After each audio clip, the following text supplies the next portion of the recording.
Russia ইউক্রেনের মতো যুদ্ধ পরিস্থিতির আর একটা রূপ কি আমরা দেখতে চলেছি ভারত আর বাংলাদেশের মধ্যে? সহজ করে বলতে গেলে যে আশঙ্কার পরিণামে রাশিয়া তার রাষ্ট্রীয় নিরাপত্তা রক্ষা করতে ইউক্রেন আক্রমণ করতে বাধ্য হয়েছে, সেই একই রকম নিরাপত্তা জনিত আশঙ্কা কি ভারতকে বাধ্য করবে বাংলাদেশ আক্রমণ করতে? এখনো এটাকে কোনো কষ্ট কল্পনা বলে কারো মনে হতেই পারে, কিন্তু আবার বলছি, এটা যেভাবে এগিয়ে চলেছে তাতে এটা কোনো কল্পনা বা জল্পনার বিষয় নয়, বরং নির্মম বাস্তবতা। এবং এই সম্ভাবনা খুব গুরুত্ব সহকারে দেখছেন শুধু ভারত নয়, বিশ্বব্যাপী কূটনীতিকরা। দৃশ্যপট বিশ্লেষণ করে আসুন দেখা যাক এমন পরিস্থিতির সম্ভাব্যতা আসলে কতখানি বাস্তব। 2026 সালের 7ই আগস্ট সৌদি আরব, তুরস্ক, পাকিস্তানের মধ্যে স্বাক্ষরিত মক্কা যৌথ প্রতিরক্ষা চুক্তি, যেটার নাম MGDA, Mecca joint defence agreement, যা সংক্ষেপে মক্কা প্যাক্ট বা ইসলামিক ন্যাটো নামে পরিচিত পেয়েছে, আন্তর্জাতিক ভূ রাজনীতিতে এই প্যাক্ট এক অভূতপূর্ব কৌশলগত মেরুকরণ ঘটিয়েছে। ঠিক ন্যাটোর আর্টিকেল 5 নম্বর ন্যাটোর আর্টিকেলের আদলে তৈরি এই চুক্তির প্রধান শর্ত হলো জোটের অন্তর্ভুক্ত কোনো একটি দেশের ওপর সশস্ত্র হামলা হলে তা বাকি সব সদস্য রাষ্ট্রের ওপর হামলা হিসেবে বিবেচিত হবে। মানে বাংলাদেশকে, একেবারে পরিষ্কার করে বলি, বাংলাদেশকে যদি ভারত আক্রমণ করে তাহলে বাংলাদেশের পাশে এসে দাঁড়াবে পাকিস্তান, তুরস্ক, সৌদি আরব। বোঝা গেল? সম্প্রতি অবশ্য এখনো বাংলাদেশ এই জোটে এখনো যোগ দেয়নি, তবে বাংলাদেশের পররাষ্ট্র প্রতিমন্ত্রী হুমায়ুন কবির এই জোটে যোগদানের সেই বিষয়ে বাংলাদেশের ইতিবাচক পর্যালোচনার ইঙ্গিত দিয়েছেন। এবং এই ইঙ্গিত দেওয়ার পর দক্ষিণ এশিয়ার ভূ রাজনৈতিক ও সামরিক সমীকরণ এক অত্যন্ত জটিল ও সংবেদনশীল মোড়ে এসে দাঁড়িয়েছে। এই সাম্প্রতিক প্রেক্ষাপট এবং ভারতের সিকিউরিটি কনসার্ন থেকে প্রোঅ্যাক্টিভ পদক্ষেপ, মানে এক ধাপ এগিয়ে চিন্তা করে সেই অনুযায়ী ব্যবস্থা নিতে ভারত কি বাধ্য হবে? যেমন বাধ্য হয়েছিল রাশিয়া ইউক্রেনের বিরুদ্ধে ব্যবস্থা নিতে, যুদ্ধ ঘোষণা করতে। আন্তর্জাতিক সম্পর্কের ইতিহাস আমাদের একটা ধ্রুব সত্য দেখায়, কোনো পরাশক্তি তার ভৌগোলিক সীমান্তের ঠিক ওপারে প্রত্যক্ষ সামরিক হুমকি তৈরি হতে দেখে নিষ্ক্রিয় বসে থাকতে পারে না। বিশ্ব রাজনীতির যে নীতি ইউক্রেনকে সংঘাতের মধ্যে ঠেলে দিয়েছে, সেই ঠিক একই ভূ রাজনৈতিক বাস্তবতা আজ আমাদের দোরগোড়ায়। গত 7ই আগস্ট সৌদি আরব, পাকিস্তান ও তুরস্কের মধ্যে স্বাক্ষরিত মক্কা যৌথ প্রতিরক্ষা চুক্তি দক্ষিণ এশিয়ার ক্ষমতার ভারসাম্য এক লহমায়, এক ঝটকায় বদলে দিয়েছে। এই জোটের মূল শর্ত ওই ন্যাটোর মতোই। ওই যে বললাম, এক দেশের ওপর হামলা মানে সবার উপরে হামলা ধরে নেওয়া হবে এবং সবাই মিলে সেই দেশের তাদের বিরুদ্ধে দাঁড়াবে, মানে তাদের পক্ষভুক্ত হয়ে যে সদস্য দেশ তাদের পক্ষে লড়াইতে নামবে। বাংলাদেশের পক্ষ থেকে এই সামরিক জোটে যোগদানের যে ইতিবাচক বার্তা দেয়া হয়েছে, তা দিল্লির জন্য কোনো সাধারণ কূটনৈতিক সিদ্ধান্ত নয়, বরং এটি একটি অত্যন্ত প্রত্যক্ষ কৌশলগত আশঙ্কা, কৌশলগত গভীরতা ও সিকিউরিটি। এই ডাইলেমা বাস্তববাদী আন্তর্জাতিক নীতিরই ফল। এই আন্তর্জাতিক নীতি অনুযায়ী সীমান্ত ঘেঁষে যদি কোনো বৈরী সামরিক ব্লকের ছাতা তৈরি হয়, তবে ভূখণ্ডগত নিরাপত্তা নিশ্চিত করতে রাষ্ট্র সিকিউরিটি ডাইলেমার মুখোমুখি হয়। ইউক্রেন যখন ন্যাটোর সদস্য হওয়ার জন্য অনড় হয়েছিল, তখন রাশিয়ার মস্কো থেকে মাত্র কয়েকশো কিলোমিটার দূরে প্রতিপক্ষ সামরিক জোট ন্যাটোর উপস্থিতি রাশিয়া তাদের অস্তিত্বের জন্য হুমকি বিবেচনা করেছিল এবং সেটা স্বাভাবিক। রাশিয়া তার জাতীয় নিরাপত্তা রক্ষায় তখন প্রোঅ্যাক্টিভ হয়ে ইউক্রেনের সামরিক অভিযান শুরু করে। কখন করেছিল? ইউক্রেন ন্যাটোর ফর্মাল মেম্বার বলে ঘোষণার আগেই। ভারতের ভৌগোলিক এবং তার জন্য প্রোঅ্যাক্টিভ হয়তো ইউক্রেনের সামরিক অভিযান শুরু করলো রাশিয়া। ভারতের ভৌগোলিক বাস্তবতার দিকে তাকালে দেখা যায় বাংলাদেশ তার 3 দিকে ভারত। শিলিগুড়ি করিডর বা চিকেন স্নেক ভারতের উত্তর পূর্বাঞ্চলকে একটা ছোট্ট করিডর দ্বারা যুক্ত রাখছে মূল ভূখণ্ডের সঙ্গে।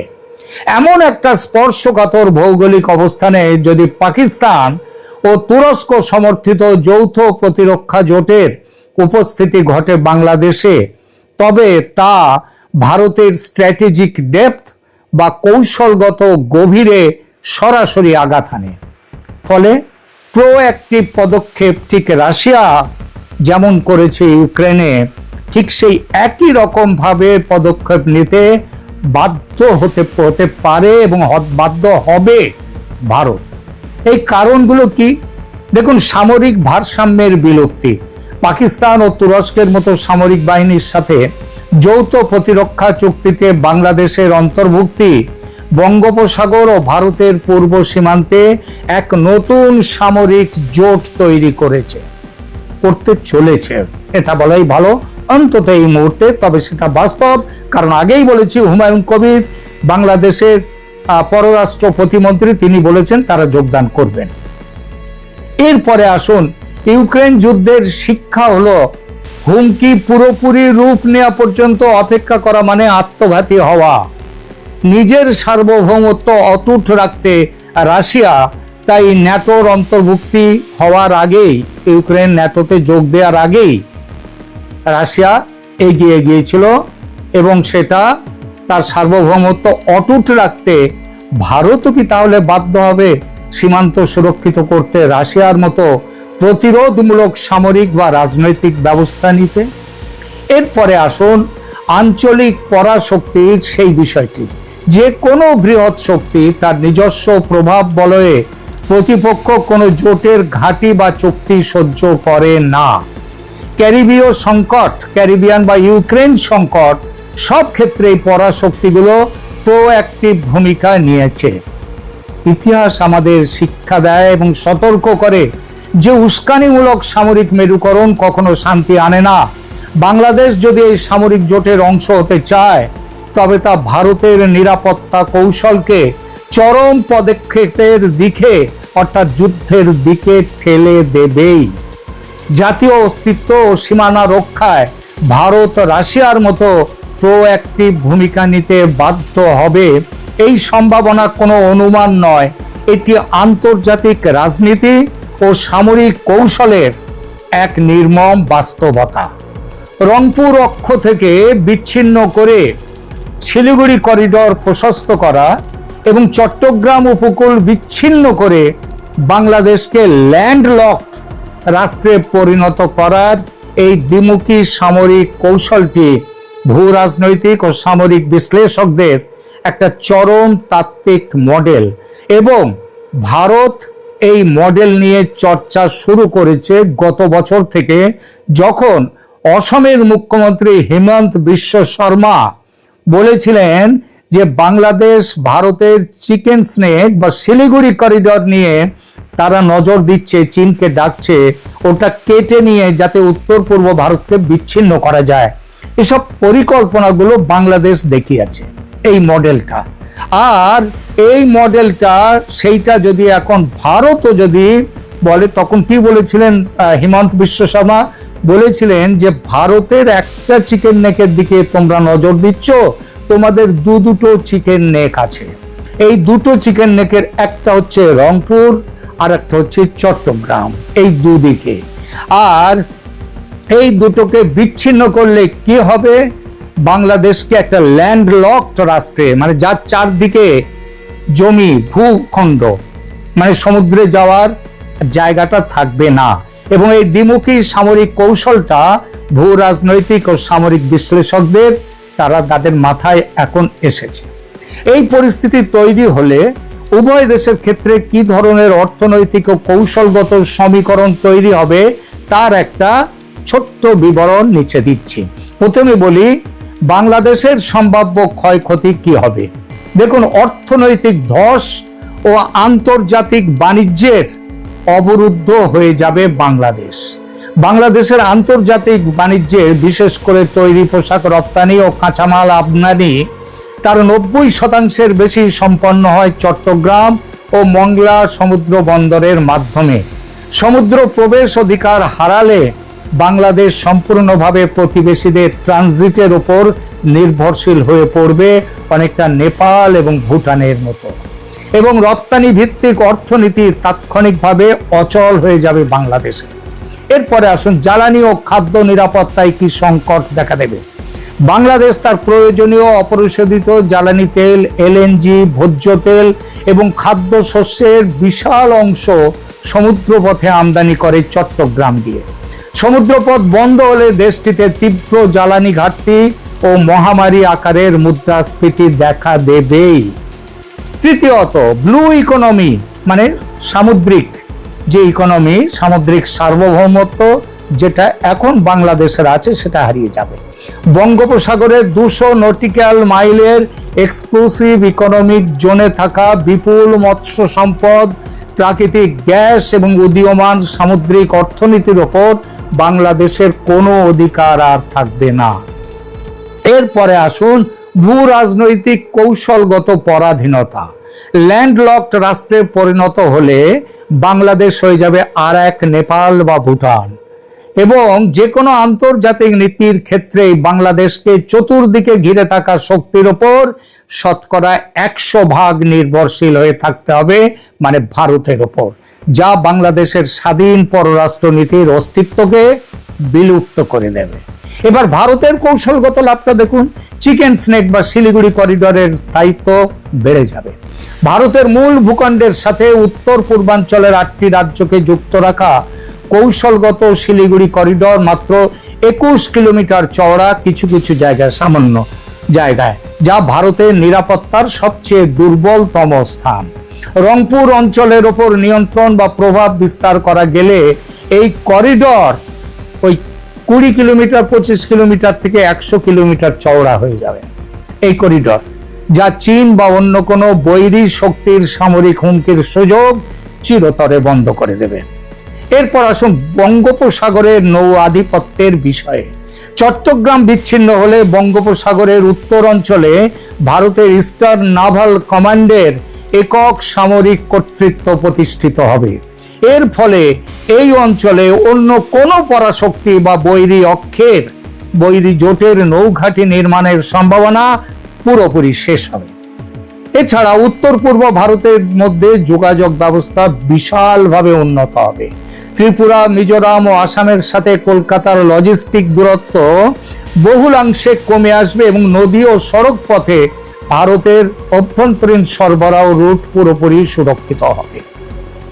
এটা কারণ এই সুবিধাগুলো সেগুলো বললাম।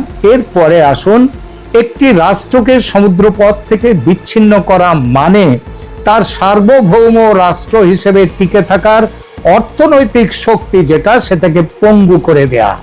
সামরিক দৃষ্টি থেকে এই ধরনের পদক্ষেপ কোনো দেশের জন্য চূড়ান্ত সমর্পণের পরিস্থিতি তৈরি করবে, আর আক্রমণকারী যে আক্রমণ করলো, অর্থাৎ এখানে ভারতের জন্য তা ভূ রাজনৈতিক আঞ্চলিক আধিপত্য নিশ্চিত করবে। এখন প্রশ্ন হলো, ভারত কি সত্যি এটা করতে চায়? একদমই নয়, করতে চাইতো না, কিন্তু পরিস্থিতির চাপে ভারত আজ বাধ্য হবে। আপনাদের হয়তো মনে আছে 1971-এর যুদ্ধে কয়েক মাসের মধ্যে মুজিবুর রহমান বঙ্গবন্ধু তিনি বলেছিলেন ভারতীয় সৈন্য যারা বাংলাদেশে ছিলেন তাদেরকে উদ্দেশ্যে বলেছিলেন, ইন্দিরা গান্ধীকে বলেছিলেন আপনার সৈন্য সরিয়ে নিন। বাংলাদেশকে আপনারা মনে রাখবেন, বাংলাদেশের স্বাধীনতা যুদ্ধে সেই যে যুদ্ধ 71-এর যুদ্ধ, সেখানে কিন্তু পাকিস্তান ওই বাংলাদেশ সেনাবাহিনীর কাছে বা মুক্তিযোদ্ধাদের কাছে আত্মসমর্পণ করেনি, করেছিল ভারতীয় সেনার কাছে, এবং তার ফলে ভারতীয় সেনার যুদ্ধ জয়ের যার ফলে বাংলাদেশের উপর অধিকার ভারতের ছিল। কিন্তু ভারত সে অধিকার ফলায়নি। এমনকি বঙ্গবন্ধু ভারতীয় সেনাকে বাংলাদেশ ছাড়া বলার সঙ্গে সঙ্গে বাংলাদেশ ছেড়ে চলে এসেছে ভারত। তারপর থেকে আজ অব্দি 1 ইঞ্চি জমি বাংলাদেশের দখল করেনি ভারত। উল্টে ওই 3 বিঘা এবং ছিটমহল চুক্তির মাধ্যমে ভারতের বেশি জমি গেছে বাংলাদেশের দখলে, এবং বাংলাদেশের কম জমি, যেগুলো ছিটমহলগুলো ভারতে ছিল, ভারত কম জমি পেয়েছে। যার জন্যে ভারতের পার্লামেন্টে এই বিষয়টা পর্যন্ত উল্লেখ করে পার্লামেন্ট থেকে স্বীকৃতি নিতে হয়েছিল, কারণ সেটা মোদী সরকারের একার বিষয় ছিল না, পার্লামেন্টে সেই বিষয়টা দেখাতে হয়েছিল। সুতরাং আজ অবধি ভারত কোনো পরিস্থিতিতেই বাংলাদেশের 1 ইঞ্চি জমির উপরে দখল করবার চেষ্টা রাখেনি, ইচ্ছা দেখায়নি।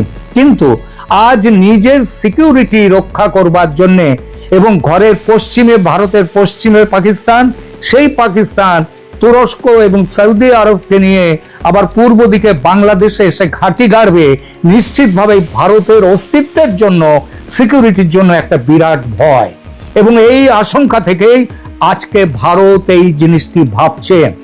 এখনো বলছি, যে মুহূর্তে ভারতের গোয়েন্দা বিভাগ খবর দেবে ভারত সরকারকে যে বাংলাদেশ অ্যাপ্লিকেশন দিয়ে দিয়েছে ওদের ওখানে মেম্বারশিপের, এবং বাংলাদেশ মেম্বারশিপ নিয়ে নিচ্ছে ওই জোটের, পাকিস্তান তুরস্ক সৌদি জোটের, আমি বলছি কয়েক মিনিটের মধ্যে ভারতীয় সেনা বাংলাদেশে ঝাঁপিয়ে পড়বে।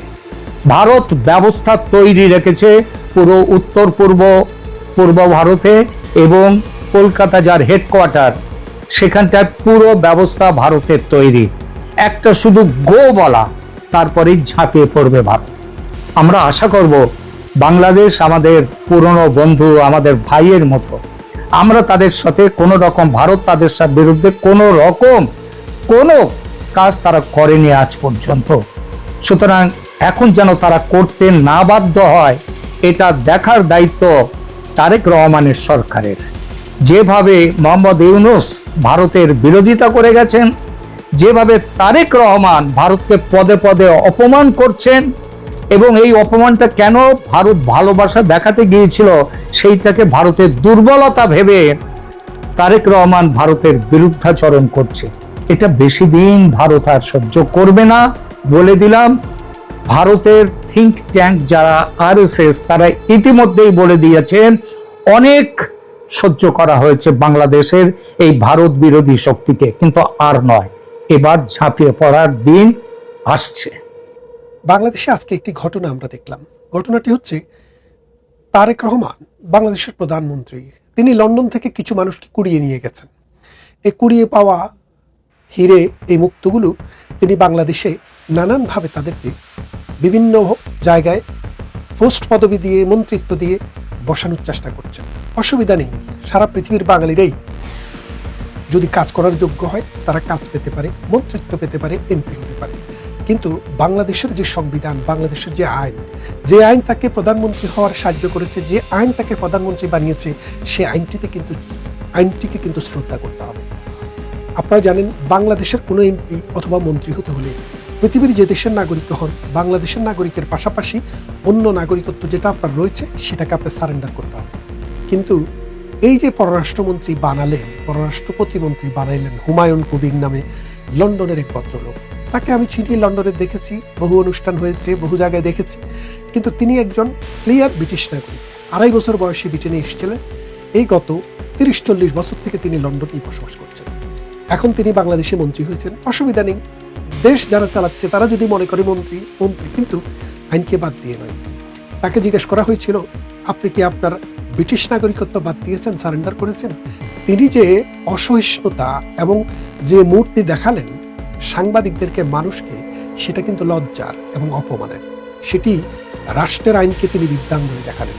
প্রধানমন্ত্রী যিনি, তার দায়িত্ব ছিল তাকে নিয়োগ দেওয়ার আগে তার কাছ থেকে নাগরিকত্ব, ব্রিটিশ নাগরিকত্ব বাদ দিয়েছেন কিনা সেটা কনফার্ম করা। তিনি সেটা করেননি, তিনি করবেন না। কেন করবেন না সে বিষয়টাতে পরে আরেকটা ভিডিওতে বলবো। আজকের ভিডিওতে আরেকটি কথা বলি। বাংলাদেশ নামক যে রাষ্ট্রটি, এই রাষ্ট্রটিকে বিদ্যাঙ্গুলি দেখিয়ে গতকাল পাকিস্তান যে কথা বলেছে, নওয়াজ শরীফের মেয়ে পাকিস্তানে একটি বক্তৃতা দিয়ে কালকে বলেছেন যে আমরা আগস্ট 2024-এ পাকিস্তানের আইএসআই অর্থাৎ তাদের যে গোয়েন্দা সংস্থা সেটা প্রধানমন্ত্রী শেখ হাসিনাকে ক্ষমতা থেকে উৎখাত করে তাদের পছন্দের মানুষকে ক্ষমতায় বসিয়েছে এবং 1971 সালের মুক্তিযুদ্ধের প্রতিশোধ নিয়েছে। তার মানে আপনারা যারা ভাবছেন যে মুক্তিযোদ্ধা মন্ত্রী আছে, মুক্তিযোদ্ধা এমপি আছে, এক আল্লাহর অলি মুক্তিযোদ্ধা তিনি রাষ্ট্রপতি নির্বাচন করেছেন, আরেক আল্লাহর অলির বন্ধু মুক্তিযোদ্ধা বাংলাদেশের প্রেসিডেন্ট হয়েছে, বাংলাদেশ তো মুক্তিযুদ্ধে ভরে গেছে। আরেক শিশু মুক্তিযোদ্ধা যিনি শিশু মুক্তিযোদ্ধা দাবিদার আমরা সেটাও শুনেছি, এবং যার পিতা অসংখ্য মুক্তিযোদ্ধাকে হত্যা করেছেন, সেই তারেক রহমানের যুগে এসে পাকিস্তান দাবি করছে যে বাংলাদেশে তারা 1971 সালের তাদের সেই প্রতিশোধটি তারা নিয়েছে। খেয়াল করে দেখেন, 1971 সালে মুক্তিযোদ্ধারা পাকিস্তানকে পরাজিত করেছে, বাংলাদেশকে স্বাধীন করেছে। একটি মানচিত্র, একটি পতাকা, একটি জাতীয় সঙ্গীত, একটি দেশ, একটি স্বাধীন সার্বভৌম জাতির জন্ম দিয়েছে। 30 লক্ষ মানুষের জীবন, 2.5 লক্ষ নারীর ইজ্জত, 1 কোটি মানুষের দেশান্তরিত হওয়া এবং লক্ষ লক্ষ মানুষের পোড়া মাটিতে এই যে স্বাধীনতার কথাটাকে আমরা উড়িয়েছি, সেই স্বাধীনতাকে কটাক্ষ করে পাকিস্তানের নওয়াজ শরীফের মেয়ে কালকে বক্তৃতা দিয়েছে। এই বাংলাদেশের একটু পিছনের ইতিহাস ঘেঁটে দেখেন, বাংলাদেশের একটি জাতীয় দিবসে রাজা নামক একজন পাকিস্তানের রাষ্ট্রদূত ছিল, ইরফান রাজা বা রাজা এটুকু মনে আছে, বাকিটুকু মনে নেই। আব্দুস সামাদ আজাদ ছিলেন তখন বাংলাদেশের পররাষ্ট্রমন্ত্রী। প্রধানমন্ত্রী শেখ হাসিনা 96 সালের যুগের কথা বলছে সম্ভবত। তখন ওই রাজাকে বাংলাদেশ থেকে বহিষ্কার করা হয়েছে বাংলাদেশের রাজনীতি, বাংলাদেশের স্বাধীনতার সার্বভৌমত্ব নিয়ে, 71-এর মুক্তিযুদ্ধকে নিয়ে কটাক্ষ করার কারণে। আর আজকে বাংলাদেশের যিনি প্রধানমন্ত্রী, বাংলাদেশের পররাষ্ট্রমন্ত্রী, বাংলাদেশের যে মুক্তিযোদ্ধা মন্ত্রী, বাংলাদেশকে এইভাবে কটাক্ষ করে কথা বলার পরও কোনো প্রতিবাদ দেখিনি, পাকিস্তানের রাষ্ট্রদূতকে ডেকে পাঠাতে দেখিনি। এবং তারা বলছে, তিনি বলছে কে, নওয়াজ শরীফের মেয়ে, যে পাকিস্তান বাংলাদেশের সাথে আবার 2 পাকিস্তান এক হয়ে যাবে, অর্থাৎ বাংলাদেশ পাকিস্তানের সাথে ফেডারেশন যোগ দেবে। এখন ভারতের যে পাকিস্তানের আইএসআই, এখন ভারতের এর ভূমিকা কি, ভারতের কি করলো? এখন ভারতকে চিন্তা ভাবনা করতে হবে যে বাংলাদেশ নামক যে রাষ্ট্রটি আছে, এই রাষ্ট্রটি যদি পাকিস্তানের সাথে কনফেডারেশনে যোগ দেয়, তারেক জিয়ার নেতৃত্বে অথবা গোলাম আজমের অনুসারী 1971-এর ঘাতক দালাল রাজাকার আল শামস, আল বদর এবং নেজামে ইসলামী মুসলিম লীগ এবং জামাতে ইসলামের সৌজন্যে যদি বাংলাদেশে একটি আবার নতুন করে পাকিস্তান কায়েম হয়, পাকিস্তানের কনফেডারেশন হয়, তাহলে ভারত এখন পাকিস্তানের কয়টি ফ্রন্টে যুদ্ধ করবেন? ভারত কি এই বাংলাদেশের 3 পাশ ঘিরে যে 7টি অঙ্গরাজ্য রয়েছে, সেই 7টি অঙ্গরাজ্যে পাকিস্তানি মিলিটেন্টদেরকে পাহারা দিবেন, নাকি পাকিস্তানের ওই সিন্ধু, পাঞ্জাব, ওই অঞ্চলে, তারা কাশ্মীর অঞ্চলে তারা নিজেদের সীমানা পাহারা দিবেন? ভারতকে কত বিলিয়ন টাকা এক্সট্রা ব্যয় করতে হবে? খেয়াল করে দেখেন, প্রধানমন্ত্রী শেখ হাসিনা যখন ক্ষমতায় ছিল তখন অনুপ চেটিয়া এবং পরেশ বড়ুয়াদেরকে ধরে ইন্ডিয়ার কাছে, ভারতের কাছে ফেরত পাঠানো হয়েছে, এবং সত্য ছিল তাদেরকে যেন হত্যা করা না হয়, তাদেরকে হত্যা করা হয়নি। তারা পাকিস্তানে ভারতে ফেরত গেছে, এবং তারা এই আন্দোলন তাদের যেটা বিচ্ছিন্নতাবাদী আন্দোলন, সেটা থেকে তারা বেরিয়ে এসছে। 10 আগস্টের ইতিহাস আপনারা জানেন। তারেক জিয়া যখন ক্ষমতায় ছিল, খালেদা জিয়া যখন ক্ষমতায় ছিল, তারেক জিয়ার মাতা, তখন খালেদা জিয়া ছিলেন নামমাত্র ক্ষমতায়, তার ছিল শুধু দায়িত্ব, আর ক্ষমতা ছিল তারেক জিয়ার হাতে, তার কোনো দায়িত্ব ছিল না। সেই অবস্থায় আজকে খালেদা জিয়া নেই, আজকে শুধু তারেক জিয়া। সেই তারেক জিয়ার এই যুগে, তারেক রহমানের এই যুগে ভারত কতটা সিকিউরড? ভারতের যে সীমান্ত 4,500 কিলোমিটার, এই 4,500 কিলোমিটার কতটা নিরাপদ? বাংলাদেশে প্রতিদিন আইএস, পাকিস্তানের বাহিনীরা আসছে, লস্করে তৈয়বা, জৈশে মোহাম্মদের মতো এই মৌলবাদী সংগঠনের নেতারা, সাম্প্রদায়িক শক্তি, জঙ্গি গোষ্ঠীর নেতারা প্রতিদিন বাংলাদেশের ঢাকা এয়ারপোর্ট দিয়ে, চিটাগং এয়ারপোর্ট দিয়ে পাকিস্তানের লাল পাসপোর্ট নিয়ে বিনা ভিসায় বাংলাদেশে ঢুকছে। এবং ভারতের সীমান্তবর্তী অঞ্চলগুলোতে নানা ধরনের উচ্ছৃঙ্খলতা এবং বিশৃঙ্খলতা এবং যুদ্ধ অবস্থা তৈরি করার জন্য তারা কাজ করছে। এদেরকে সহযোগিতা করছে বাংলাদেশের ৭১-এর ঘাতক দালাল এই রাজাকার আলবদর বাহিনীর সদস্যরা। তাদেরকে সহযোগিতা করছে বাংলাদেশ বর্তমান যে সরকার, এই সরকারের এজেন্টরা।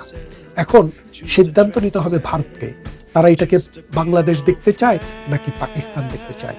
যদি বাংলাদেশ দেখতে চায় তাহলে ভারতকে সিদ্ধান্ত নিতে হবে যে এই বাংলাদেশ যদি একটি স্বাধীন দেশ হতে হয় তাহলে এখানে থাকতে হবে বাংলাদেশ আওয়ামী লীগের মতো দেশপ্রেমিক লোক, বাংলাদেশ আওয়ামী লীগের মতো শক্তি যারা ১৯৭১ সালে মুক্তিযুদ্ধ করেছে, যারা এ দেশটিকে খাদ্যের স্বয়ংসম্পূর্ণ করেছে, যারা এ দেশটিকে অর্থনীতির ভিতে শক্তিশালী করেছে।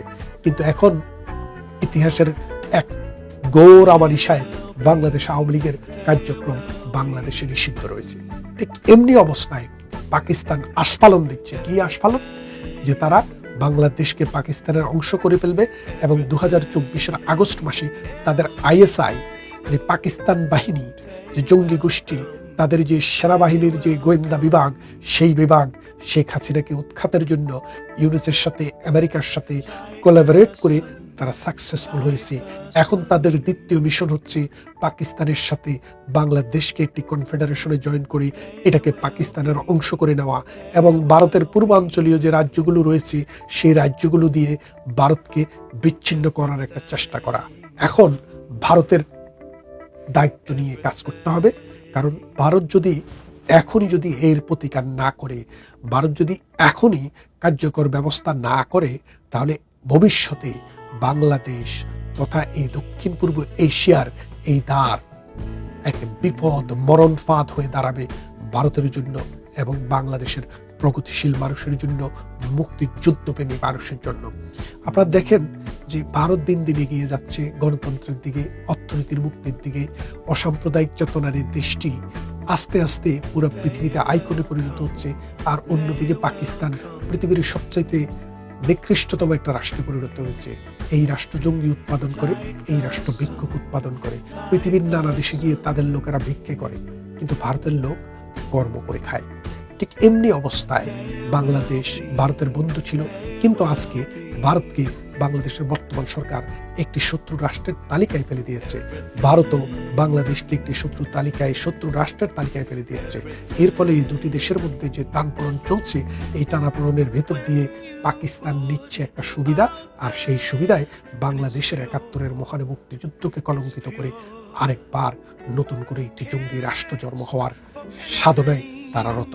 আসুন আমরা এই দেশকে, এই সমাজকে অসাম্প্রদায়িক চেতনার মানুষের সাথে হাত মিলিয়ে রক্ষা করব, মুক্ত করব এবং মানুষের জন্য একটি বাসযোগ্য ভূখণ্ড হিসেবে আমরা এটাকে তৈরি করব। ভালো থাকবেন। কথা হবে অন্য কোনো ভিডিওতে, অন্য কোনো